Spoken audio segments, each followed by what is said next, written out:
बच्चों आज हम क्लास नाइन्थ के साइंस सब्जेक्ट की जो न्यू बुक एनसीईआरटी की लॉन्च हुई है एक्सप्लोरेशन, उस बुक के हम बैक एक्सरसाइज के क्वेश्चन करेंगे। चैप्टर है आपका टिश्यूज इन एक्शन। इससे पहले मैंने सेल के इंपॉर्टेंट कह रहा एक्सरसाइज के क्वेश्चंस करवाए थे। ठीक है, तो आने वाले वीडियोस में और भी चैप्टर्स के मैं करवाऊंगा। बने रहे हमारे चैनल पे। Let start the video.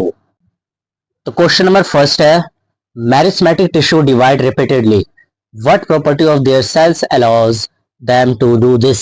ठीक है, तो मेरिस्मेटिक टिश्यू जो होता है हमेशा रिपीटेडली क्या होता है, डिवाइड होता है। तो इसमें कौन सी प्रॉपर्टी होता है, तो इसमें जो प्रॉपर्टी होता है वो होता है they have thin cell wall, ठीक है, dense cytoplasm and large prominent nucleus. ठीक है, तो इसका आंसर हो जाएगा थर्ड।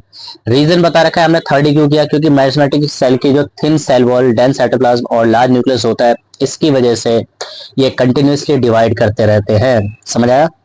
क्वेश्चन नंबर टू में क्या कह रहा है, if a plant is unable to transport food from leaves to root, which tissue is malfunctioning. कह रहा है कि अगर कोई प्लांट ट्रांसपोर्ट ऑफ फूड नहीं कर पा रहा है लीव से पूरा रूट तक, ठीक है, तो किसमें डिफेक्ट है तुम्हें ये बताना है। ठीक है, तो जाइलम, फ्लोएम, एपिडर्मिस या स्क्लेरन गायमा। तो इसका आंसर है फ्लोएम। रीजन क्या है, फ्लोएम लीव्स में लीव्स से फूड को रूट और बाकी पार्ट्स तक ट्रांसपोर्ट करता है। समझ आया। Now third question. Question number third में, why are the epithelial tissue that lines an animal internal organs usually only one or few cells thick। कह रहे हैं कि इनमें कुछ ही सेल्स या फिर एक सेल ही क्यों थिक रहता है। तो इसका रीजन है to allow quick exchange of materials across them, ताकि एक्सचेंज ऑफ मटेरियल जल्दी जल्दी हो पाए इनके अक्रॉस। समझ में आ रहा है। रीजन क्या दे रखा है कि एपिथेलियल टिश्यू सिर्फ एक या कुछ सेल्स थिक होता है ताकि गैस और न्यूट्रिएंट्स का फास्ट डिफ्यूजन हो सके। समझ आया। सो क्वेश्चन नंबर फोर्थ कह रहा है, you can perform these two jumps. Figure 3.21 में दे रखा है दो जंप है। एक में देखो घुटना जो है वो बैंड है और एक में क्या है, स्ट्रेफ है, सीधा है। ठीक है, यानी ये स्ट्रेट जंप है और ये नॉर्मल जंप है।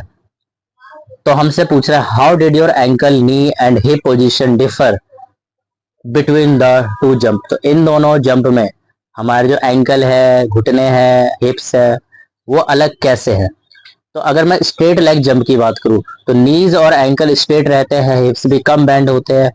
और नॉर्मल जंप की बात करें तो नीज, एंकल और हिप्स बेंड होते हैं, जिससे जंप स्मूथ और पावरफुल होता है। समझ में आ रहा है इसका answer. Question number fifth, which type of joint is involve when you bend your knees and ankles. तो कौन सा जॉइंट इन्वॉल्व होता है तुम्हें बताना है, बॉल एंड सॉकेट, हिंग जॉइंट या पाइवट जॉइंट। तो इसका नाम है हिंग जॉइंट। ठीक है, हिंग जॉइंट होगा इसका आंसर। रीजन ये है कि नीज और एंकल दोनों में मेनली हिंग जॉइंट की तरह मोशन करते हैं। समझ आया। क्वेश्चन नंबर फिफ्थ हो गया हमारा। क्वेश्चन नंबर है सिक्स्थ। क्वेश्चन नंबर सिक्स में क्या बोला है, in each of the following case A B C D choose the correct option as given below. ठीक है, तो तुम्हें एसर्शन और रीजन बताना है इसमें। पहला एसर्शन रीजन क्या है, एसर्शन दे रखा है एपिथेलियम टिश्यू, यानी epithelium is well suited for gas exchange in the lungs. और रीजन कह रहा है कि it consist of multiple layer of tall cells that slow down diffusion. तो तो इसका आंसर क्या हो जाएगा, इसका आंसर हो जाएगा थर्ड। एसर्शन इसमें बिल्कुल सही है और रीजन क्या है, फॉल्स है। समझ आया। रीजन फॉल्स है। ठीक है, रीजन फॉल्स है, एसर्शन सही है। रीजन क्या है इसका, लंग्स में सिंपल स्क्वैमस एपिथेलियम होता है, मल्टीपल लेयर्स नहीं होते हैं। डी पार्ट पूछा है, एसर्शन दे रखा है cardiac muscles can contract continuously without fatigue. ठीक है, कार्डियक मसल लगातार कॉन्ट्रैक्ट होता है बिना थके। और रीजन क्या कह रहा है कि cardiac muscle cells have high number of mitochondria and an abundant blood supply. ठीक है, तो इसका आंसर हो जाएगा फर्स्ट, यानी एसर्शन भी सही है और रीजन भी सही है और रीजन करेक्ट एक्सप्लेनेशन है। ठीक है, आया समझ। सी पार्ट है, एसर्शन क्या बोला है सी पार्ट में देखो, tendons connect bones to bones and allow joint movement, ये असर्शन है। और रीजन कह रहा है tendons are made up of tough connective tissue that transmit force from muscles to bones. तो इसका आंसर जो है वो फोर्थ होगा। क्यों हुआ, क्योंकि इसमें असर्शन भी गलत बता रखा है। टेंडन कभी भी बोन से बोन को नहीं जोड़ता। समझ में आया। लिगामेंट बोन को बोन से कनेक्ट करते हैं, टेंडन मसल्स को, ठीक है, बोन से कनेक्ट करते हैं। आया समझ में। नाउ डी पार्ट, असर्शन क्या कह रहा है, इन अ हिंज जॉइंट। अगर मैं हिंज जॉइंट की बात करूं in a hinge joint movement occurs primarily in one plane, movement का एक ही प्लेन पे होता है और रीजन बोल रहा है कि the bone ends are shaped to allow sliding in all direction. तो पहली बात तो सही है, असर्शन इसका बिल्कुल सही है। हिंज जॉइंट क्या होता है, एक ही प्लेन पे मूवमेंट कर सकते हैं। रीजन क्या रहा है कि bond and the bone ends are shape to allow sliding in all direction में तो हो ही नहीं सकता, तो हिंज जॉइंट सिर्फ एक ही डायरेक्शन में मूव करता है, तो रीजन इसका बिल्कुल ही गलत है। तो इसका आंसर क्या हो जाएगा, थर्ड, यानी assertion is true, reason is false। I hope समझ आ रहा होगा आप लोगों को। क्वेश्चन नंबर 7 ग्राफ का क्वेश्चन है, ठीक है, सुनना ध्यान से। Plot a graph between the age of a tree in years on the x-axis and the diameter of the tree in centimeter along the with the number annual rings formed by y-axis। ठीक है, time के साथ बताना है, तो y-axis पे ये चीज बता रखा है। तो हमें क्या करना है, इस डेटा के हल से पहले ग्राफ बनाना। मैंने ग्राफ बनाया ही नहीं है, ग्राफ बहुत आसान है, आप खुद बना लेना। हम आंसर करेंगे सिर्फ इसके। पहला पार्ट क्या रहेगा, analyse the graph in terms of the diameter, ठीक है, analyse the graph in terms of the diameter of the stem over time and share the interpretation. तो ग्राफ से हमें क्या पता चल रहा है बताना, तो ग्राफ से पता चलता है कि एज बढ़ने के साथ साथ स्टेम के डायमीटर भी कंटिन्यूसली इंक्रीज होता है। सेकंड पार्ट पूछा है what is the relation between the diameter of the tree to the annual rings form, जो रिंग्स बन रहे हैं उसके अंदर और उसका डायमीटर है, उसका रिलेशन क्या है। तो डायमीटर और एनुअल रिंग डायरेक्टली प्रोपोर्शनल है। समझ में आया, देखो 5 5 10 10 20 20 तो डायरेक्टली प्रोपोर्शनल है, यानी जितना ज्यादा एनुअल रिंग उतना बड़ा स्टेम डायमीटर। समझ आया। थर्ड पार्ट पूछा है which specialized tissue is responsible for the girth of the stem and where it is located. कह रहे हैं कि जो चौड़ाई बढ़ाता है किसी भी स्टेम की, उसका रिस्पॉन्सिबल कौन सा टिश्यू है, रिस्पॉन्सिबल है कैम्बियम यानी लेटरल मेरिस्टेम, स्टेम की गर्थ बढ़ाता है यही। समझ में आया।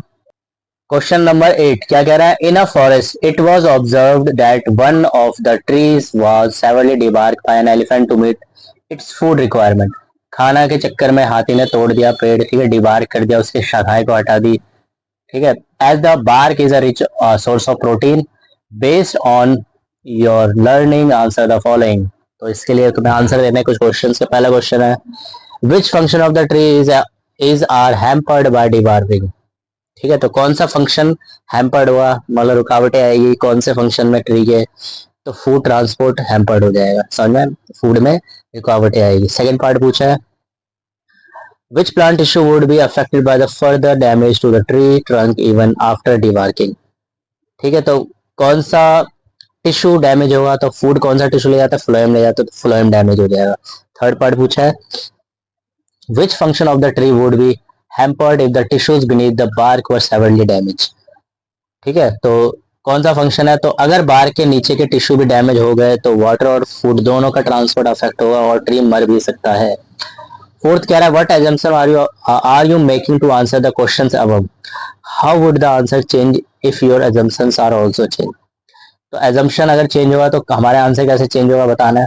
तो एजम्पशन क्या है, बार कंप्लीटली रिमूव हुई है तो फ्लोएम डैमेज हुआ है। अगर एजम्पशन चेंज होगी तो आंसर भी चेंज हो सकता है। समझ आया। क्वेश्चन नंबर 9 इसमें क्या बोला है, Amrapali observed that a young mango sapling stem bends flexibly during monsoon wind। ठीक है, मानसून के विंड की वजह से क्या हुआ, आम का जो स्टेम है वो फ्लेक्सिबली बेंड हो गया, ठीक है, एंड डज नॉट ब्रेक, लेकिन टूटा नहीं। तो तुमसे कह रहा है which tissue is responsible for this flexibility, कौन सा टिश्यू रिस्पॉन्सिबल है। Predict and provide your explanation of the impact if the existing tissues was replaced by sclerenchyma। कह रहा है कि अगर ये टिश्यू sclerenchyma से रिप्लेस हो जाएगा तो क्या इम्पैक्ट पड़ेगा ये भी बताना है। तो पहली बात रीजन क्या था, स्टेम की फ्लेक्सिबिलिटी का रीजन है कॉलेनकाइमा टिश्यू, अगर इसकी जगह स्क्लेरेंकाइमा होता तो वो हार्ड और रिजिड हो जाता और तेज हवा से वो टूट भी सकता था। समझ आया। क्वेश्चन नंबर 10 में क्या बोला है, सोहन ने डिजाइन किया experiment regeneration of sugar cane के लिए, where he use cutting to grow sugar cane. ठीक है, he use 2 types of cutting A and B. ठीक है, ए और बी कटिंग है हमारे पास शुगर केन की। आफ्टर अ फ्यू वीक्स कुछ हफ्ते बाद बी जो कटिंग था स्प्राउटेड हो गया उसमें से और शुगर केन प्लांट निकलने लगे, लेकिन ए जो है उसमें से नहीं निकला स्प्राउट, मतलब उसके छोटे छोटे जो पौधे निकल जाते हैं बेबी प्लांट। तो बताना है आंसर इनके। पहला क्वेश्चन क्या कह रहा है, why were the type B cutting able to grow as sugar cane but type A could not. कह रहे बी एबल है ग्रो करने के लिए लेकिन ए क्यों नहीं है। तो आंसर है इसका कि क्योंकि टाइप बी में नोड है, यानी बड प्रेजेंट था, तो टाइप ए में नोड नहीं था, तो नोड के वजह से क्या हो रहा था, कटिंग हो रही थी। सेकंड पार्ट पूछा है, what difference was present in type B compare to type A. तो टाइप बी में नोड प्रेजेंट है, टाइप ए में नोड एब्सेंट है, नोड नहीं होगा तो प्लांट कहां से आएगा। थर्ड पार्ट पूछा है, व्हाट ऑब्जर्वेशन और measurement was made to determine whether this change had an effect. तो कौन से ऑब्जर्वेशन से पता चला था, तो स्प्राउट से और प्लांट के ग्रोथ से। ठीक है, देखो ये सब के आंसर ना आपको थोड़े बड़े में लिखने हैं, आंसर बड़े बड़े लिखने हैं, आपको इंग्लिश में लिखना है। ये तो मैंने हिंदी में समझाया आपको, यूज करना एनसीईआरटी के लाइन, समझे। फोर्थ पार्ट क्या पूछा है, what parameter should be kept the same for both type of cutting to ensure fair comparison. तो कौन से पैरामीटर को रखना चाहिए, ठीक है, कंपैरिजन करने के लिए। तो सेम रखने वाले फैक्टर जैसे पानी सेम होना चाहिए, sunlight, soil, temperature, fertiliser, cutting का साइज और टाइप ग्रेड अगर सेम रखोगे तभी हम कंपेयर कर सकते हैं दोनों कटिंग का, समझे। Question number 11। क्वेश्चन नंबर 11 में क्या बोला है, during the discussion in class Rohan gives a statement that a tissue is a group of similar sales performing similar function. ठीक है, बट राजीव क्या कह रहा है, आर्ग्यू कर रहा है, कह रहा है this is true in case of simple tissue but little different in case of complex tissue. लेकिन कह रहा है कि कॉम्प्लेक्स टिश्यू में थोड़ा सा अलग होता है, तो तुम्हें एक्सप्लेनेशन प्रोवाइड करना है इनके व्यूज की। तो रोहन की बात सिंपल टिश्यू के लिए सही है, लेकिन कॉम्प्लेक्स टिश्यू में जाइलम और फ्लोएम जैसे हो गए तो अलग अलग टाइप के सेल्स मिलकर एक कॉमन फंक्शन परफॉर्म करते हैं, इसलिए राजीव भी सही है, दोनों गलत नहीं है। समझ आया। Question number 12। 12th क्वेश्चन में क्या बोला है, coconut husk fibre are use for mats. ठीक है, छिलके जो होते हैं नारियल के, उसके लिए क्या बनवा रहे हैं, मैट्स बना रहे, चटाई। ठीक है, विच आर टफ, टफ होते हैं काफी, फाइबरस होते हैं। तो तुमसे कह रहा है कि which tissue has structural feature suitable for providing this strength. तो कौन से टिश्यू की वजह से हो रहा है ये, और एक्सप्लेन करना है कि why living parenchyma could not serve the same purpose.